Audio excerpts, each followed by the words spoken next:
The Warriors just took control of their first round matchup against the Rockets with a big time win in Houston. And while Steph Curry rightfully owns the headlines after scoring 31 in one of the best displays of difficult shot making you'll ever see, it was Golden State's impenetrable defense that ultimately commanded the game, as the Rockets tried a little bit of everything and ended up with just 85 points. One thing I was waiting to see in game 1 was who the Warriors would throw on Şengün. They decided to go with Draymond, and on the very first possession, you could see that they'd trust him to play in single coverage. Şengün would look to use that to his advantage throughout the night, and not even 2 minutes into the game, he got the first playoff points of his career in arguably the best way possible.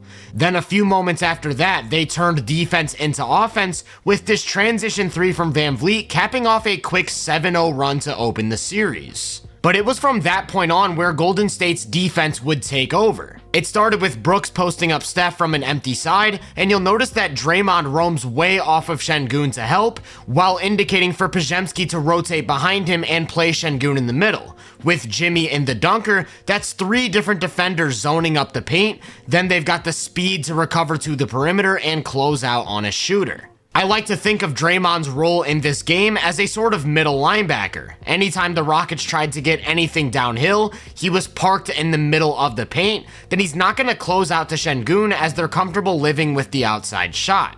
That really stood out on this play where Steph found himself cross-matched with Jalen Green. As soon as he starts to isolate, here comes Draymond to park himself in a potential driving lane, then with Jimmy also cheating way over to help at the nail, all Steph has to do is press up on the ball, move his feet, and force a tough jumper. A play later, it was Brooks who got the cross match with Steph, and again Draymond cheats way over to help, but when he indicates for someone to rotate behind him, nobody follows and Şengün's left with an easy mid-range jumper. Hunting for Steph and playing one-on-one was a huge theme for Houston's offense in this game, especially when Jalen Green was on the floor. They started a ton of their possessions with a high ball screen from a wing to get the switch onto Steph, but notice how Jimmy and Draymond both immediately get into position to play the gaps, so once again all Steph has to do is move his feet and get a hand up to make it a tough look from outside. This kept happening throughout the game. A ball handler gets a switch onto Steph, Jimmy and Draymond get into position to protect the paint, and there's nowhere to attack or create an advantage. In game 1, the Rockets attempted 16 shots with Steph as the primary defender. Of those 16, they made 4, or 25%, and while I think most of that has to do with those perfect rotations behind the play, let's not take away from his individual defense getting after it from start to finish. It wasn't just Steph though. The Warriors played every isolation like this. On this one, it's Moody who gets beat by Jalen, only to run into a wall of 4 Golden State defenders, turning what could have been a layup into a contested mid-range jumper. And this time Jalen has Buddy healed, but with Jimmy parked at the nail and Draymond roaming from the baseline, there's nowhere to go, so they look elsewhere, only to immediately turn it over. The entire team's attention to detail and help was nothing short of phenomenal. When Fred starts a drive, Santos sprints over from the weak side to protect the paint, while Jimmy drops to the baseline to take away a cutter, so that attack leads to nothing of value, and they end up with a moving 3 from Brooks. Here's another example. The Warriors were switching every action involving 2 wings, but when a big comes to screen, Draymond's gonna play the ball in a high drop. Notice what's happening behind the play though. Post and Podziemski pre-switch so that the big man can stay on the baseline while Pods tags the roll, and the attack fizzles out with no advantage whatsoever, resulting in a jumper from a men. This one's my personal favorite though. As the Rockets set up for a sideline out of bounds, Draymond recognizes the play and pre-switches Peyton onto Jabari Smith, knowing that he's about to screen, so when the screen comes, they get the switch they always wanted, and now when Jalen isolates, it's against their best on-ball defender, while Jimmy continues to aggressively play the nail, forcing another tough jumper. Jalen couldn't beat any of Golden State's isolation coverages, which was the catalyst behind a very poor playoff debut. He shot just 3 of 15 from the field, recorded 7 points and 2 assists, and like I said, he just failed to create advantages. And I'd like to quickly mention that the reason the Warriors can do these rotations is because not only do they have the speed to cover ground, the Rockets play a lot of wings who they're more than comfortable letting take open threes.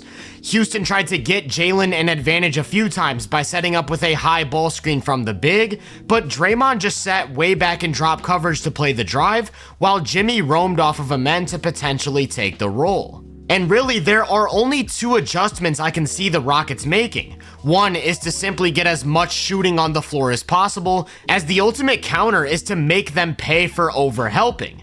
The main adjustment I'd expect to see, though, is running more of their offense through a men as a point guard, which helps solve a lot of their spacing issues. With him on the ball, that's one less help defender to roam behind the play, and then you can get shooters like Brooks, Jalen, or Fred spacing the floor and punishing help.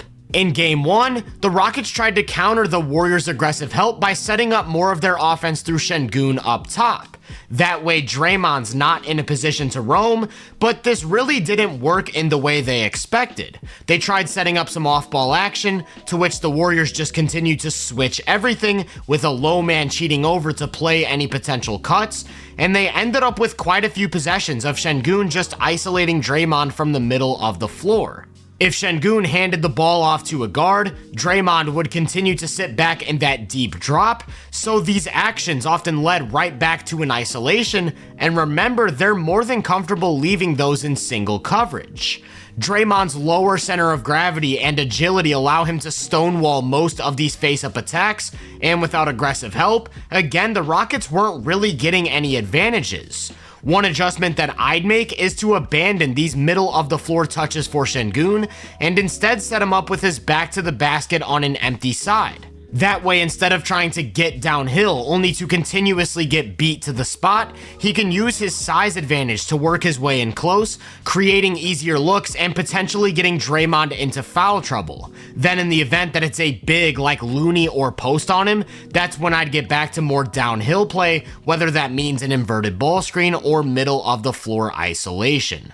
So Houston couldn't really create anything against Golden State's set man-to-man defense. And as a sort of curveball to keep the offense guessing, we also saw Steve Kerr sprinkle a 1-3-1 zone into the mix at a few different points in the game, where the Warriors are able to lean into their speed by just flying all over the court. In this zone, Draymond's able to blow up everything. When they tried to go to Şengün in the middle of the floor, not only does he push the catch out further, he then drops deeper in the paint to play the high-low pass and picks up a steal. The first time we saw the zone in this game was early in the second when the Rockets went to their double big lineup. The idea was to keep Draymond on the baseline, putting him in a position to roam, wall off the paint, and turn potential shots at the rim into tougher jumpers. Well, not exactly. When Adams first checked into the game, the Warriors immediately brought in Quentin Post to match up with him, then they put Draymond on Tari Eason. The idea was to keep Draymond in a position where he can roam the floor and blow up plays as a helper. Because Adams is the primary screener during these minutes, they wanted Post up in those actions to trap the ball, giving up the 4-on-3 advantage for Draymond to play cleanup at the rim. When Draymond is directly matched up with Adams, you start to run into a lot of problems because Adams is such a dominant offensive rebounder that it's almost impossible to help off of him. Now when Şengün isolates from the middle of the floor, all he has to do is beat Post one-on-one. Here's a great example of what I'm talking about from the fourth quarter. While Şengün isolates, Draymond is in a constant battle for positioning against Adams, which he loses, and the result is a trip to the line. The Rockets actually closed out the first quarter with an absolute jumbo lineup. A man at the 1, Eason and Smith on the wings with both bigs in the middle, and the Warriors didn't have Draymond on the floor during these minutes. That means that even though they're able to pack the paint and completely take away their space, they aren't able to avoid a mismatch pretty much every time down the floor. And so they countered by going to a double big lineup of their own with Looney on Adams, Post on Şengün, and Jimmy on Jabari. Now they're not only in a position to overplay the paint, they're in a position to switch if absolutely necessary, so they can force more isolation play, then they have bodies to get on the glass. With that said though, the Warriors don't want to run a bunch of minutes with two bigs on the court. In starting and closing lineups, they want to go small with Draymond at the 5, and I think this is something the Rockets should try to take advantage of moving forward. Whether you just play Adams more or you lean into the double bigs more, I think he absolutely has to get more minutes, as his presence on the offensive glass sort of breaks what Golden State wants to do and help. Most of Houston's issues though come down to personnel. They don't have the greatest half-court shot creation, especially when Fred and Jalen are shooting a combined 7 of 34 or 20% from the field, and they also don't have the shooting to complement any of their stars. When you pair those issues with a masterful defensive game plan, spearheaded by two of the smartest defenders we've ever seen, you end up with a result like Game 1.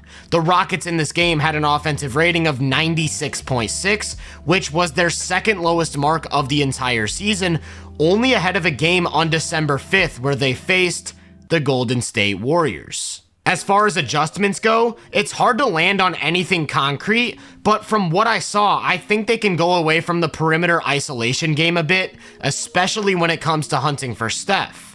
I'd also like to see them put the ball in a man's hands more as an initiator, as a way to create more space, and I'd maybe consider giving minutes to Aaron Holiday, as he's one of their most reliable spot-up shooters. I'd also run more offense through Şengün in the post, as opposed to playing him from up top or in the middle of the floor, and then the absolute necessity, in my opinion, is more minutes for Steven Adams. Whether or not they'll make some of these adjustments or none of them, only time will tell, but one thing's for sure. They're gonna have to make some tweaks to their offense if they plan to defend home court in Game 2. If you enjoyed this breakdown, make sure to drop a like, subscribe, and turn my post notifications on to be first on more content. If you're interested in my more in-depth research, make sure to check out the Hoop Venue podcast and my social media profiles. You can find those links in the description. Feel free to let me know down in the comments what you thought of this game. As always, I hope you all have a great day, and I'll catch you guys in the next one.